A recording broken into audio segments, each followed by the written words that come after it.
Hello everyone, ఎలా ఉన్నారు? I hope you are doing great. ఈ వీడియోలో మనం how to read NCERTs. So ఎన్సీఆర్టీస్ని ఎలా చదవాలి, ఎన్సీఆర్టీస్ ఇంపార్టెన్స్ ఏంటి,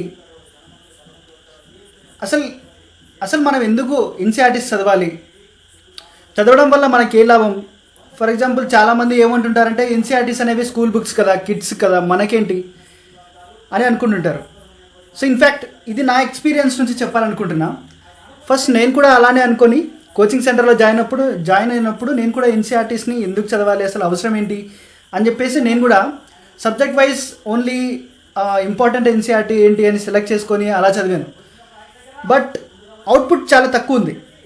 సో మనకు ఎన్సీఆర్టీస్ ఎందుకంటే ఎన్సీఆర్టీస్ అనేవి ఎవరు చేశారు? First best minds of the country చేశారు, right? So every subject, for example geography, history, polity, environment, తర్వాత వేరియస్ సబ్జెక్ట్స్, ఈ సబ్జెక్ట్స్ అన్నీ ఎన్సీఆర్టీస్లో ఎలా ఎక్స్ప్లెయిన్ చేశారు? ప్రాక్టికల్గా అసలు మనం వాళ్ళని ఎలా చూడాలి, వాళ్ళని ఎలా అర్థం చేసుకోవాలి అని చెప్పేసి ఈ బుక్స్ మనకు ట్రైన్ చేస్తాయి. ఫర్ ఎగ్జాంపుల్ నా ఎక్స్పీరియన్స్ చెప్తాను. ఫస్ట్ నేను NCERT 6th class social science, political science NCERT తీసుకొని చదివాను. సో ఆ ఎన్సీఆర్టీలో ఫస్ట్ ఒక చాప్టర్ ఉంటుంది, ప్రీజుడిస్ అండ్ డిస్క్రిమినేషన్ అని చెప్పి. ఆ టాపిక్ నేను చదివినప్పుడు అసలు నాకు మైండ్ బ్లోన్ అయింది. అసలు 6th క్లాస్లో ఇలాంటి టాపిక్ ఉందా? అసలు మనల్ని ఒక థింకింగ్, ఒక అనలైసిస్, ఒక టాపిక్ తీసుకొని మనం ఎలా చేయాలి, అసలు మనం ఈ సొసైటీని ఎలా అర్థం చేసుకోవాలి, పీపుల్ మైండ్ సెట్ ఎలా ఉంటాయి, అసలు డిస్క్రిమినేషన్ అనేది ఎలా ఆరిజిన్ అవుతుంది. సో ప్రీజుడిస్ అంటే ఏంటి, ప్రీజుడిస్ వల్లే డిస్క్రిమినేషన్ అనేది వస్తుంది. సో ఆ 6th క్లాస్ ఎన్సీఆర్టీలో నేను చదివినప్పుడు అసలు మైండ్ బ్లోన్ అయింది. నా ఫీలింగ్ అసలు మారిపోయిందనమాట. సో ఏంటంటే మనకు ఒక సబ్జెక్ట్ తీసుకుంటే ఆ సబ్జెక్ట్ మనం కరెక్ట్గా ఫీల్ అయినప్పుడు మాత్రమే మనం గుర్తుపెట్టుకుంటాం. ఇప్పుడు ఫర్ ఎగ్జాంపుల్ మనం మూవీస్కి వెళ్తాం, మూవీస్లో ఏం చేస్తాం, మనం ఫీల్ అవుతాం. సో వేరియస్ ఎమోషన్స్ని మనం ఫీల్ అయినప్పుడే ఎవరైనా మూవీ అయిపోయి వచ్చిన తర్వాత ఎవ్రీ సీన్ని మనం అనలైజ్ చేస్తుంటాం, మనం అక్కడ గుర్తుపెట్టుకోవాలని చూడం, రైట్? సో మనం ఏంటి, ఫీల్ అవుతాం. అలానే ఈచ్ సబ్జెక్ట్ని మనం ఫీల్ అయ్యేలాగా చేస్తాయి అన్నమాట ఎన్సీఆర్టీస్ ఒక ఫ్లేవర్ తెస్తాయి ప్రతి సబ్జెక్ట్కి. ఎగ్జామ్లో ప్రిలిమ్స్లో చూసుకుంటే మనకు డైరెక్ట్గా 24 క్వశ్చన్స్, 20+ క్వశ్చన్స్ ఎన్సీఆర్టీస్ నుంచే ఉంటాయి. సో ఎన్సీఆర్టీస్కి అంత ఇంపార్టెన్స్ ఉంటుంది అనమాట. ఎన్సీఆర్టీస్ అనేవి మనకు ఒక ఫౌండేషన్ లాంటివి, ఫౌండేషన్ క్రియేట్ చేస్తాయి. ఫర్ ఎగ్జాంపుల్ మనకు పెద్ద బిల్డింగ్ కట్టామనుకోండి, ఫౌండేషన్ లేదనుకోండి, కూలిపోద్ది. ఫర్ ఎగ్జాంపుల్ నా ప్రిపరేషన్, సో నేను కూడా ఏంటంటే ఎన్సీఆర్టీస్కి ఏంది అసలు ఇంపార్టెన్స్ ఏంటి, అసలు అవసరం ఏంటి అని చెప్పేసి నేను చదవడం ఆపేశాను. సో నేనేంటంటే ఫస్ట్ వెళ్ళినప్పుడు కొన్ని స్టాండర్డ్ బుక్స్ తీసుకొని నాకు స్టాండర్డ్ బుక్స్ డైరెక్ట్గా అర్థమవుతున్నాయని చెప్పేసి సో స్టాండర్డ్ బుక్స్ చదవడం నేర్చుకున్నా. సో డైరెక్ట్గా ఎగ్జామ్కి వెళ్ళిపోయాను అనమాట. అసలు నేను ప్రిలిమ్సే క్వాలిఫై అవ్వలేదు ఫస్ట్లో. సో నాకు అప్పుడు అర్థమైంది సంథింగ్ ఈజ్ మిస్సింగ్ అని చెప్పి. అప్పుడు ఏమర్థమైందంటే ఎన్సీఆర్టీస్, అప్పుడు నేను స్టార్ట్ చేశాను అనమాట ఎన్సీఆర్టీస్ చదవడం. ఇలా కాదు, మనం ఫౌండేషన్ కరెక్ట్గా లేదు. ఎందుకంటే నేను బ్యాక్ బెంచర్. సో 10th వరకు ఎప్పుడు చదివింది లేదు, బుక్ పట్టింది లేదు. చదివినా కానీ అది ఒక ఎగ్జామ్స్ కోసం చదివిందే. ఈవెన్ డిగ్రీ వరకు కూడా అంతే, ఎగ్జామ్స్ కోసం చదివిందే. సో ఎప్పుడు నేను ఇంట్రెస్టింగ్గా, ఎప్పుడు చదవాలని ఇష్టంతో చదివింది కాదు, ఏదో ఎగ్జామ్స్ కోసం నన్ను నేను ఫోర్స్ చేసుకొని చదివింది. సో దట్ ఈస్ డిఫరెంట్ కదా. ఇప్పుడేంటి, మనం ఈ ఎగ్జామ్ రాయాలంటే చాలా ఇష్టంగా రాయాలి, చాలా ఫీల్ అయ్యి రావాలి. అదర్వైజ్ మనం ఈ ఎగ్జామ్ క్వాలిఫై అవ్వం. సో జెన్యూన్గా ఇంట్రెస్ట్ ఉండి, జెన్యూన్గా మనకి ఫోకస్ ఉంటేనే మనం ఈ ప్రాసెస్ని ఎంజాయ్ చేయగలుగుతాం. అల్టిమేట్గా మనం ఐఏఎస్ ఆఫీసర్ అవ్వాలి, లేకపోతే ఐఎఫ్ఎస్ ఆఫీసర్ అవ్వాలి. కానీ ఆ రిజల్ట్ మీదనే మనం దృష్టి పెట్టకూడదు. మనం ఈ ప్రాసెస్ని ఎంజాయ్ చేయాలి. ప్రతి సబ్జెక్ట్ని, పాలిటీని ఫీల్ అవుతూ చదవాలి, హిస్టరీ ఫీల్ అవుతూ చదవాలి. ఇలా ప్రతి సబ్జెక్ట్ని మనం ఫీల్ అయినప్పుడే మనకు అవి గుర్తుంటాయి, మనకు అవి ప్రాక్టికల్గా గుర్తుంటాయి. ఓకే, సో అదనమాట నా ఎక్స్పీరియన్స్ నుంచి చెప్పేది. ఇప్పుడు మనం ఇంపార్టెన్స్ డిస్కస్ చేస్తే ఎన్సీఆర్టీస్ నుంచి 24 క్వశ్చన్స్, 20+ క్వశ్చన్స్ వస్తాయి డైరెక్ట్గా. సో అంత ఇంపార్టెన్స్ ఉంటుంది. 15 నుంచి చూడొచ్చు 2021 వరకు. ఇంకా బ్యాక్ వెళ్ళినా కూడా లైక్ ఎవ్రీ సబ్జెక్ట్ నుంచి డైరెక్ట్గా ఎన్సీఆర్టీస్ నుంచి వచ్చే క్వశ్చన్ ఉంటూనే ఉంటాయి. సో ఇప్పుడు చూడొచ్చు, ఇక్కడ మనం ఓవరాల్గా చూస్తే అన్ని సబ్జెక్ట్స్ అంటే history, geography, polity, economy, science and tech, environment కలిపితే 24 క్వశ్చన్స్. అంటే ఆల్మోస్ట్ మనకి 100 క్వశ్చన్స్లో 25%, అంటే 100లో 25% మనకి ఎన్సీఆర్టీస్ నుంచి చదివి మనం ఆన్సర్స్ చేయొచ్చు. అంటే ఆల్మోస్ట్ మనం 50 మార్క్స్ ఎన్సీఆర్టీస్ నుంచి మనం గెట్ చేయొచ్చు. సో మనకి ఇప్పుడు ఏంటంటే ప్రిలిమ్స్ కూడా మనకు టఫర్ అవుతుంది కాబట్టి ఇయర్ బై ఇయర్. సో మనం ఎన్సీఆర్టీస్లో స్ట్రాంగ్గా ఉంటే 50 మార్క్స్ స్కోర్ చేస్తాం. సో రిమైనింగ్ 50 మార్క్స్ మనం లైక్ స్టాండర్డ్ బుక్స్ నుంచి, కరెంట్ అఫైర్స్ నుంచి ఇలా అప్లికేషన్ చేసి తెచ్చుకుంటే మనం ఏమవుతుంది, మనకప్పుడు ఈజీగా క్రాక్ చేయడం అవుతుంది కదా. ఇప్పుడు ఏమైందంటే ఎగ్జామ్లో మనకి ఆప్షన్స్ ఇచ్చి ఎలిమినేషన్ చేసి ఆ టెక్నిక్స్ యూజ్ చేసి మనం చేసే కళలు పోయాయి. ఎందుకంటే ఇప్పుడు మనకు ఎయిదర్ మనకు ఆప్షన్ అన్నా తెలియాలి, తెలియకోకుండా ఉండాలి అంతే. ఇంకా ఆప్షన్ ఎలిమినేషన్ ఇలాంటివన్నీ పోయాయి కాబట్టి మన ఫోకస్ అంతా మన ప్రిపరేషన్ని స్ట్రాంగ్గా చేసుకోవడానికి ట్రై చేయాలి కాబట్టి సో మనం ఎన్సీఆర్టీస్లో కూడా స్ట్రాంగ్గా ఉండి ప్రిపేర్ అవుతే బెటర్ అనేది నా ఒపీనియన్. ఓకే, నెక్స్ట్ మనం ఎన్సీఆర్టీస్ నుంచి ప్రీవియస్ ఇయర్ క్వశ్చన్స్లో ఎలా అడుగుతారో ఫర్ ఎగ్జాంపుల్ ఒక క్వశ్చన్ చూద్దాం. Which one of the following statements best reflect the chief purpose of the constitution of a country? Option A, it determines the objective for the making of necessary laws. It enables the option B, it enables the creation of political offices and a government. C, it defines and limits the powers of government. D, it secures social justice, social equality and social security. So which one of the statement best reflect the chief purpose?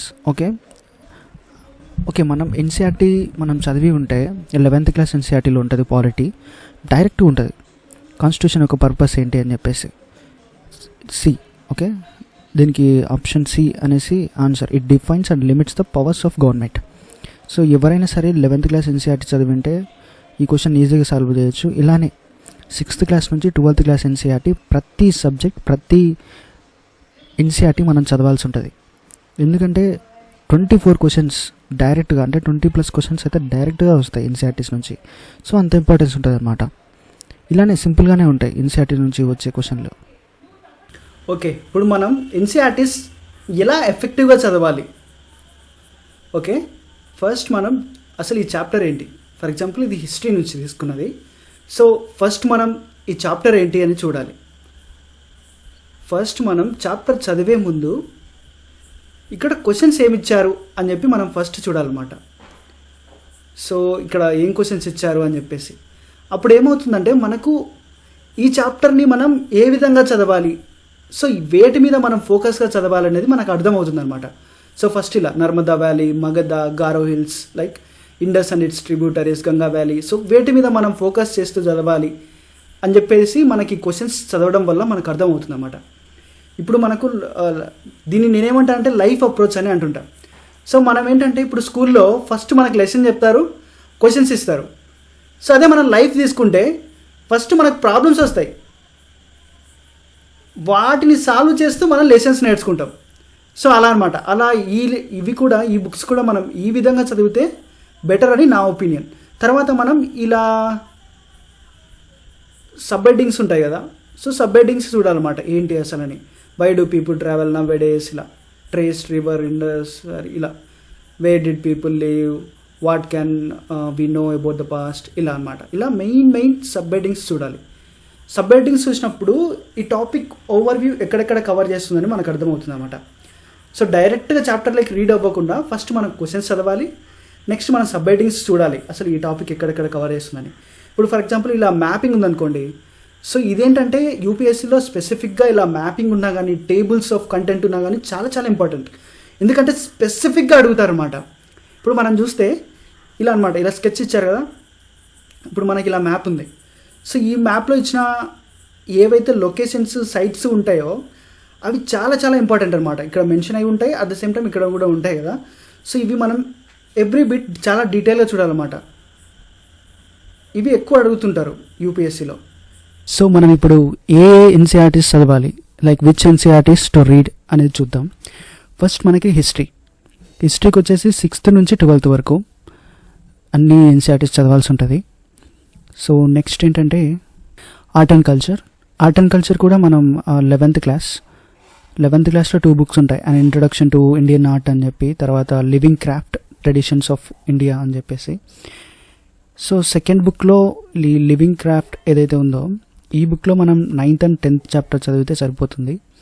But 11th class NCERT ఏదైతే ఉందో and introduction to Indian art, ఇది complete చదవాలి. ఎందుకంటే మనకి NCERT ఈ NCERT చదివినప్పుడు ఏమవుతుందంటే మనం ఆర్ట్ అండ్ కల్చర్కి నితిన్ సింఘానియా చదవడానికి మనకు హెల్ప్ అవుతుంది అనమాట.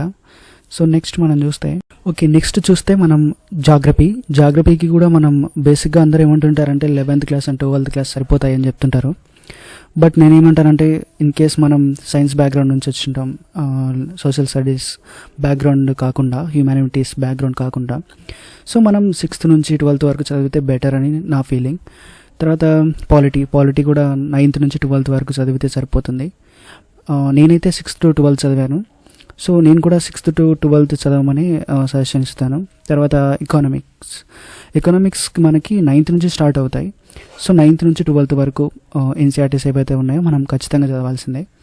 సో అవేంటంటే మనకు ఒక బేసిక్ ఎకానమీ అంటే ఏంటి, సో బేసిక్ టర్మ్స్ దగ్గర నుంచి డీటెయిల్గా ఎక్స్ప్లెయిన్ చేస్తారు. సో ఎకనామిక్స్లో ఏంటంటే మనం ప్రిలిమ్స్లో చూసుకున్నా కానీ టర్మ్స్ ఇచ్చి స్పెసిఫిక్గా అడుగుతుంటారు. సో మనకు చాలా హెల్ప్ అవుతాయి ఎన్సీఆర్టీస్. తర్వాత సైన్స్ అండ్ టెక్నాలజీ మనం అన్నీ చదవాల్సిన అవసరం లేదు. సో 12th క్లాస్ ఎన్సీఆర్టీలో మనం ఎకాలజీ రిలేటెడ్ 4 చాప్టర్స్ ఉంటాయి. సో ఆ 4 చాప్టర్స్ మనం చదవాల్సి ఉంటుంది. తర్వాత 11th క్లాస్లో కెమిస్ట్రీకి సంబంధించి మనకు బయాలజీ నుంచి యూనిట్స్ వచ్చేసి 4 and 5. తర్వాత కెమిస్ట్రీకి సంబంధించి 14th యూనిట్ చదవాల్సి ఉంటుంది. నెక్స్ట్ క్లాస్ 12thలో మనకి కెమిస్ట్రీకి సంబంధించి 16th యూనిట్, బయాలజీకి సంబంధించి యూనిట్ 8, 9 and 10 చదవాల్సి ఉంటుంది. తర్వాత ఎన్విరాన్మెంట్, స్పెసిఫిక్గా మనకి ఎన్విరాన్మెంట్కి వచ్చేసి 12th క్లాస్లో బయాలజీ ఉంటుంది. లాస్ట్ 4 చాప్టర్స్ ఉంటాయి, 13 to 16, అవి చదవాల్సి ఉంటుంది. తర్వాత బయోటెక్నాలజీ గురించి కొన్ని చాప్టర్స్ ఉంటాయి ఎన్సీఆర్టీస్లో, అవి కూడా చదవాలి. సో నేనేమంటానంటే ఇలా ఎన్సీఆర్టీస్ ఇలా చాలా ఉన్నాయి కదా. సో సబ్జెక్ట్కి మనకు ఆల్మోస్ట్ చూసుకుంటే 6 to 7 ఉంటాయి. సో నేనేమంటానంటే అన్నీ చదవాల్సి ఉంటుంది ఖచ్చితంగా. సో ఇవి ఎక్కడ మనం స్కిప్ చేయడానికి అవ్వదు ఎన్సీఆర్టీస్ అనేది. సో అంత ఇంపార్టెన్స్ ఉంటుంది అనమాట. ఇప్పుడు కొంతమంది ఏంటంటే డిగ్రీ నుంచే స్టార్ట్ చేస్తారు, కొంతమంది ఇంటర్మీడియట్ నుంచే స్టార్ట్ చేస్తుంటారు. సో వాళ్ళు స్లోగా స్టడీగా వెళ్తే బెటర్ అనేది నా feeling. At the same time degree అయిపోయిన తర్వాత కూడా స్టార్ట్ చేయొచ్చు. సో వాళ్ళు కూడా నిదానంగా ఈ ఎగ్జామ్ ఎలా అంటే మారథాన్లా ఉంటుంది కదా. So slow and steady win the race అంటారు కదా, అలా అనమాట. సో టాటా ఈసే గెలుస్తుంది ఈ ఎగ్జామ్లో. ఎందుకంటే ఎగ్జామ్ అనేది మనకి 1 year ప్రాసెసే ఉంటుంది కాబట్టి. So prelims mains interview 1 year ఉంటుంది కాబట్టి. సో స్లో అండ్ స్టడీగా చదివితేనే బెటర్ అనేది నా ఒపీనియన్. అండ్ ఈ వీడియోలో టైం డ్యూరేషన్ అంటే ముందే చెప్పానని అనుకుంటున్నా. ఈచ్ అండ్ ఎవ్రీ పర్సన్కి వ్యారీ అవుతుంది. సో కొంతమందికి కొంచెం తక్కువ టైంలో కంప్లీట్ అవ్వచ్చు, అంటే వాళ్ళకు ఎక్కువ రీడింగ్ స్పీడ్ అనేది ఎక్కువ ఉండొచ్చు. కొంతమందికి గ్రాస్పింగ్ పవర్ తక్కువ ఉంటుంది, రీడింగ్ స్పీడ్ తక్కువ ఉంటుంది కాబట్టి కొంతమంది లేట్ అవుద్ది. So person to person vary అవుతుంది. 7 months పట్టచ్చు, కొంతమందికి 8 months, కొంతమందికి 1 year, కొంతమందికి 2 years. So depends on. So మన స్పీడ్ ఆఫ్ రీడింగ్ మనకున్న గ్రాస్పింగ్ పవర్ బట్టి డిసైడ్ అవుతుంది. అట్ ద సేమ్ టైం ఎన్నిసార్లు చదవాలి అంటే ఇది కూడా పర్సన్ టు పర్సన్ వేరీ అవుతుంది. బట్ మినిమం అయితే 3 times చదవాల్సి ఉంటుంది. సో వీటి నుంచి మనం ఇంపార్టెంట్ పాయింట్స్ మనం హైలైట్ చేసుకుంటూ నోట్స్ చేసుకుంటే చాలా మంచిది, మనం రివైజ్ చేసుకోవడానికి బెటర్గా ఉంటుంది. So that's all for this video. In case మీకు ఏవైనా డౌట్స్ ఉంటే కామెంట్ సెక్షన్లో మెన్షన్ చేయండి, నేను అడ్రస్ చేయడానికి ట్రై చేస్తాను. And thank you very much for watching this. జై హింద్.